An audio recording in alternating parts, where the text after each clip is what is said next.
Esta é uma gravação do Partido Comunista Internacional, que se distingue pela linha de Marx a Lenin, a fundação da Terceira Internacional e do Partido Comunista da Itália a Livorno 1921. A luta da esquerda comunista italiana contra a degeneração de Moscou, a rejeição das frentes populares e dos blocos partidários, a dura obra de restauração da doutrina e do órgão revolucionário, em contato com a classe operária, fora da politicagem pessoal e eleitoreira. Hoje leremos nosso comunicado para o Dia Internacional dos Trabalhadores de 2025. A ordem capitalista se prepara para a guerra entre nações, o proletariado deve preparar-se para a guerra entre classes.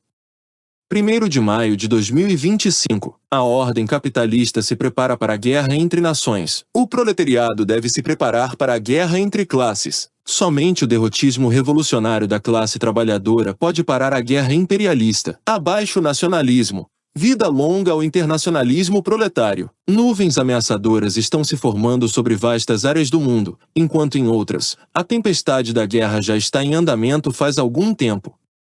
No mundo, dominado pelas leis do capital, estão ocorrendo 56 conflitos de tamanho e intensidade variados, envolvendo 90 países, da Ucrânia à Palestina, do Congo ao Iêmen, de Mianmar ao Sudão. A economia mundial está se estagnando, sobrecarregada pela superprodução de mercadorias, e qualquer tentativa de restaurar seu ímpeto esbarra nas contradições irreconciliáveis desse sistema de produção já anti-histórico. O abandono do livre comércio, que caracterizou o mundo das últimas décadas, e o retorno ao protecionismo e ao nacionalismo econômico são mais uma prova de que o regime do capital está se esgotando.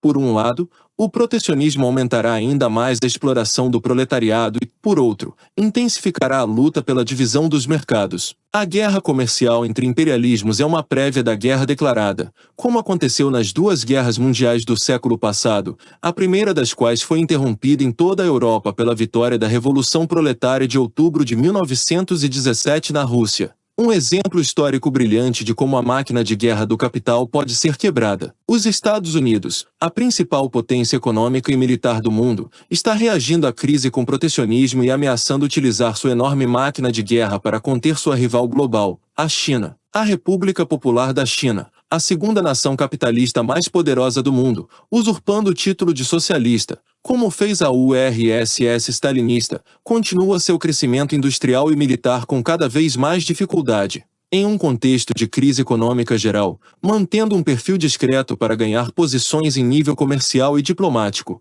enquanto se prepara para o confronto também em nível militar. Em uma tentativa de sair da recessão industrial, os imperialistas europeus se rearmam, sob o pretexto de responder à ameaça russa, mas seu rearmamento será direcionado principalmente contra o proletariado, que hoje é chamado a fazer sacrifícios e amanhã a ir para o fronte de batalha para defender os interesses de seus senhores. Uma Europa unida, algo impossível sob o capitalismo, será dilacerada por uma terceira guerra mundial imperialista, como ocorreu na primeira e na segunda, com os vários estados-nação se aliando aos imperialistas americanos ou chineses. A corrida armamentista mundial exigirá a mobilização de enormes recursos, retirados de hospitais, escolas, salários e aposentadorias.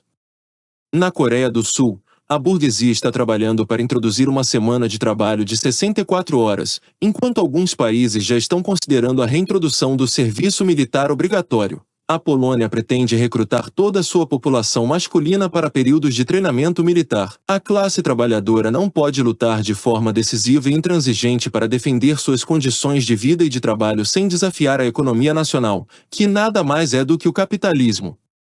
Essa batalha deve ser travada não apenas em todos os países, mas dentro do movimento sindical, que hoje é dominado principalmente por sindicatos submissos aos interesses burgueses nacionais. Os trabalhadores devem lutar contra a liderança abertamente burguesa ou oportunista dentro dos sindicatos, que historicamente têm sido cúmplices da marcha dos trabalhadores em defesa da pátria e continuarão a mesma tradição quando as valas comuns da Terceira Guerra Imperialista de amanhã forem cavadas e preenchidas com os cadáveres do proletariado. Nos Estados Unidos, o presidente do sindicato United Auto Workers celebrou as tarifas protecionistas que aumentam os preços das mercadorias como uma vitória da classe trabalhadora. Na Itália, o secretário-geral da Confederação Geral Italiana do Trabalho liderou uma manifestação a favor do rearmamento europeu, em outras palavras, do massacre dos proletários. Uma luta real por aumentos salariais significativos, por condições de trabalho melhores e mais seguras, pela redução das horas de trabalho, também se torna uma luta contra os gastos com rearmamento. A única oposição verdadeira à militarização da economia e da sociedade, preparando efetivamente o proletariado para a luta revolucionária pelo comunismo com a autêntica tradição marxista, representada pelo Partido de Classe Internacional como seu instrumento de emancipação. A força e a necessidade histórica impessoal do comunismo, uma nova forma de produção que já está madura e pressionando contra o ventre do monstro capitalista, mais uma vez se apresentará como a única alternativa possível e verdadeira. Ou a guerra burguesa para a preservação desse sistema de produção, ou a Revolução Comunista Internacional. Como é certo, hoje ou ontem, guerra contra a guerra. O inimigo da classe trabalhadora está em seu próprio país. Proletários do mundo, univos!